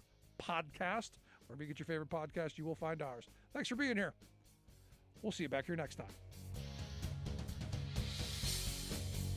You've been listening to The Rick Smith Show. Email Rick at rick@thericksmithshow.com. Until next time, this has been The Rick Smith Show, where working people come to talk.